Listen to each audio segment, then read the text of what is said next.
guys, Lauren here. Welcome back to my channel. We just got back from our Europe trip, which was amazing, and we spent a week of that in Portugal. Portugal really surprised us. It was so beautiful, from the beaches to the castles, and it had the most amazing culture. The seafood is really exceptional there. The people were so nice and friendly, which is always amazing when you're traveling. I felt very safe while we were there, even when we were walking around at night. I wanted to share a little bit about our trip, what we did, our itinerary, things that we loved, things that we would have done differently, really what I wish that I had known before we planned our trip. Let's get into it and I'll share exactly how you can plan your trip to Portugal. We visited Lisbon and Cascais. Excuse me in advance if I mispronounce anything in this video. There are some challenging Portuguese words. I'll share details on what we did in both, but first I want to share some basic Portugal FAQs. First, how did we get to Portugal? Portugal is the westernmost point of Europe, so if you're coming from the US, it's actually a quicker flight than if you're going to, say, Italy. We flew into Lisbon. We had a connecting flight from Austin because there were no direct flights here, so we actually flew through Philadelphia. Let's just say that I don't like connecting flights, and we made our international flight by about 2 minutes.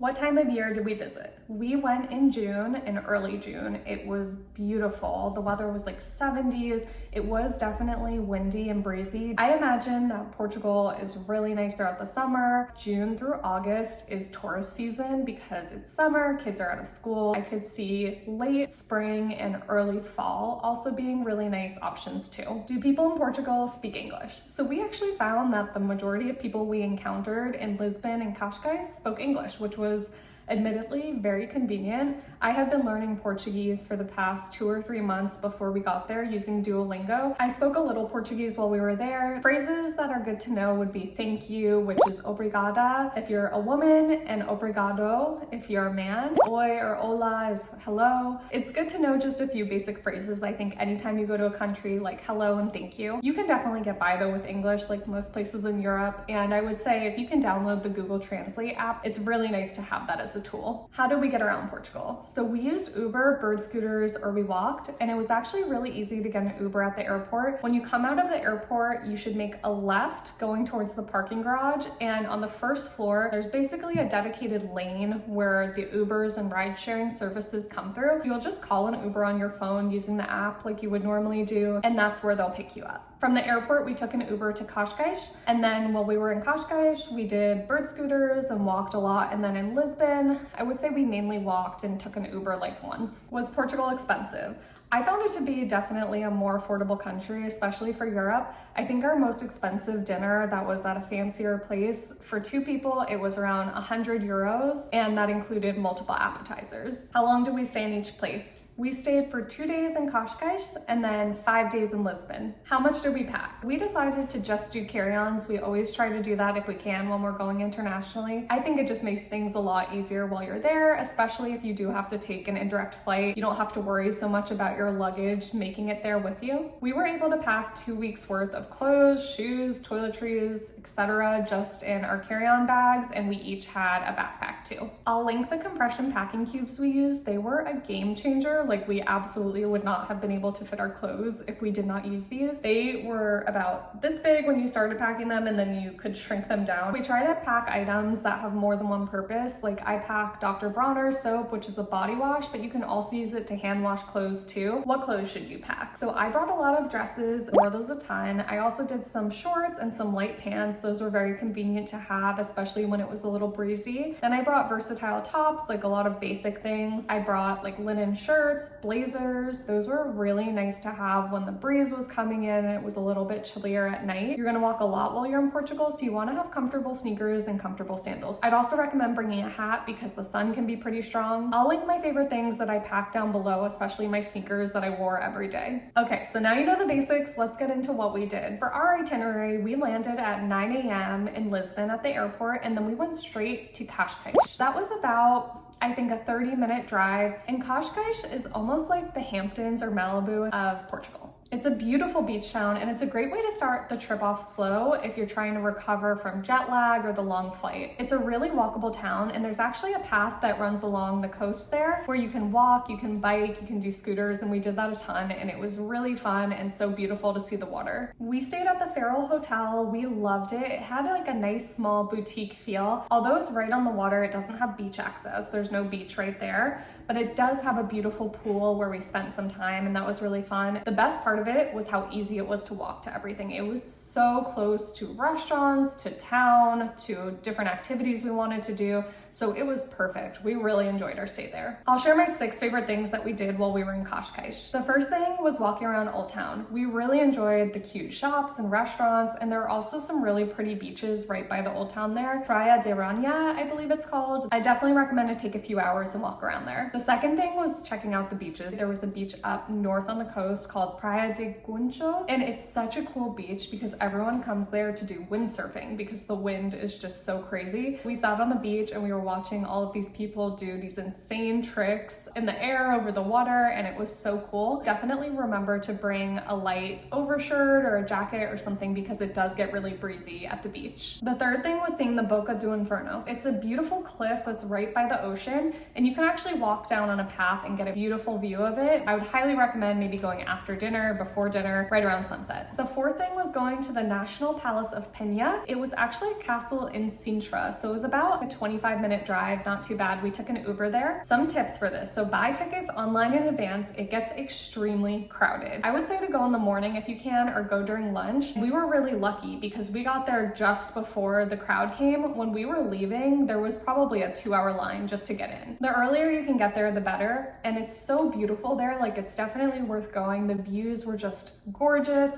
It almost has its own climate up there where there's this like cool breeze coming through and it feels like you're in a magical forest, and the castle itself is bright yellow and really pretty. It has great views, and you can just check out some of the architecture too. The fifth thing was going to Casa da Guia. We scootered over here. It wasn't too far at all. It's a ton of cute shops and food along the cliff. I think it would be really fun to grab dinner there too. The sixth thing is something that we happened to stumble upon. I didn't really see it in any guides, and it's called the Marina de Cascais. It is a beautiful area that was really walkable from the Feral Hotel, and you could actually see all the boats in the marina, and they had built out these gorgeous shops and restaurants down by the water. It felt really safe to walk around, and we ended up walking there quite a few times just because it was fun to get the vibe and be by the water. Our favorite restaurants in Cascais were the Restaurante Mar do Inferno. It's a Michelin star restaurant that was amazing, and it was actually really affordable and unassuming. The food was just really good, so I would highly recommend that. It has a great view too. Gandhi Palace was also really great in Old Town. If you like Indian food, it was really, really delicious. Hifen was really fun for a trendy vibe and also had a nice view of the beach by Old Town. And the House of Wonders, so good. They had amazing juices, lattes. If you're into like healthy desserts and stuff like that, you would love it. If you eat seafood, make sure to try it. I think my favorite dish that I had was at the Restaurante Mar do Inferno, and we had a fish and rice pot that we split, and literally they brought the cooking pot out from the kitchen and put it on the table for us to split. Like, it was massive. It was delicious. We ate every last bite. We also got a side of carrots that was honestly the best carrots I've ever had in my life. Make sure to indulge and enjoy yourself, and definitely try the seafood. I'm so glad we went to Cascais. It was amazing. I would have even spent another day there if we had the time. It had a really laid back feel. The food options were so good. The walkability was amazing, and it was just a really fun place to explore. Now let's talk about Lisbon. That was the main event. It was about a 30-40 minute Uber to get from Cascais back to Lisbon because there happened to be a lot of traffic on that Saturday morning. Lisbon is such a cute city, but oh my gosh, be warned, it is hilly. Like, there are hills and stairs everywhere, so be prepared to walk. Comfortable sneakers are just an absolute must. We stayed at the Four Seasons Ritz Lisbon. This was like our bougie part of the trip. The service there was really, really incredible. I have a lot of food allergies, and they just took great care of me. Like, the chef literally made me different types of gluten-free French toast breakfast every morning. It's really beautiful and it's located by a park. I think, however, if you wanted to pick a place solely based on location, you might want to pick something in the Santa Justa area. That area looked really cute when we walked through it, and there were a ton of hotels over there too. Now I want to share our favorite activities that we did in Lisbon. Our first activity that we loved was a sailing trip. I actually found this on TripAdvisor and it was such a good find. I'll put the link down below if you're interested. We could see the city and all of the different landmarks from the boat, and it was so fun to be out on the water. It was a really nice way to spend a few hours. It was beautiful weather. The second thing we loved was LX Factory. It's an old industrial complex that they turned into shops and restaurants. It had kind of a vibe of more locals than tourists. I don't know, maybe if you live in Portugal you don't feel that way, but that's how it felt to me. You could go through the different shops and meet artists and check out their stuff. I would highly recommend going there. The third was an electric tuk-tuk tour of Lisbon. This was so much fun. Our tour guide was amazing. She took us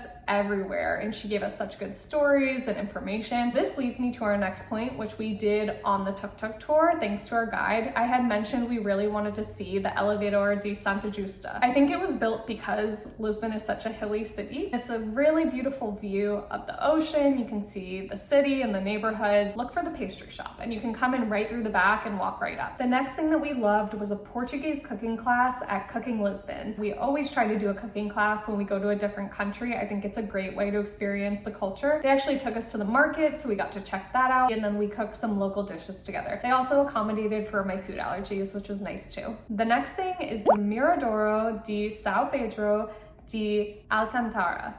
This is a beautiful lookout point with a fountain. We really enjoyed this. We went here twice. There was live music, there were little shops and stalls and vendors. There's a beautiful lookout point where you can see the city and the ocean. And then a couple other things that would be good to see while you're there. Pink Street, so it is a street that has literally been painted pink and it's cute. There's photo ops. Another place to check out and maybe grab lunch is Time Out Market. It's like the same idea as hawker stalls if you've ever been to Singapore. I would recommend walking through there and checking out the vibe. A few things that we didn't have time for but really wanted to do were the Gulbenkian Museum. We drove by the grounds and it just looked beautiful. We wanted to also see a photo show, which is singing, and the last thing that I saw was a dolphin boat tour, and that sounded like a lot of fun, but we weren't able to fit it in. I wanted to also share our favorite places that we ate. We loved JNCQUOI Asia. It was amazing. It's inspired by the Portuguese connections to the spice routes in the East, and the Asian decor is amazing. We also loved the Four Seasons. We ate breakfast there every morning. Zarzuela Pastries, they actually had a ton of allergy-friendly pastry options. The most famous Portuguese pastry is the pastel de nata, and you can actually get one there even if you have food allergies. We really liked Comoba for tea and coffee, Memoria for pizza. We wanted to go to this restaurant on the water, Ponto Final. We tried to make a reservation about a week in advance and they were already booked up. I definitely recommend making some restaurant reservations in advance as they can fill up fast. I felt like all the restaurants and activities that we did were fairly affordable too, so that was a plus. We've really enjoyed Lisbon. It was so fun to walk around and explore the city. I also saw other couples, families, and solo travelers too, I think because of how safe it felt, and there were so many different activities. Other places in Portugal that we didn't get to go to but would love to check out in the future would be Madeira and Porto. Madeira is a region of Portugal. It's a beautiful island off the coast of Africa that you would fly to. The water looked so gorgeous there. And then Porto is the second largest city in Portugal after Lisbon, and it's up the coast. That's my guide for traveling to Lisbon and Cascais in Portugal. For a small country, there's so much to do, and it was absolutely beautiful. If it's not on your travel bucket list, it should be. We could have easily spent a few weeks there. Definitely add it to your list of travel if you're looking for somewhere new to explore. I hope this video was helpful for you. If it was, please give it a like and subscribe to my channel if you want to see upcoming videos. If you have any questions about my trip to Portugal, share them in the comments below, or you can message me on Instagram at Lauren Amelia. If you've been to Portugal before, I'd love to know your favorite place you went or what you did. I'll have all the things I mentioned linked down below in the description box. Thank you guys so much for watching. I hope you're having an amazing day, and I can't wait to see you in the next one. Bye guys.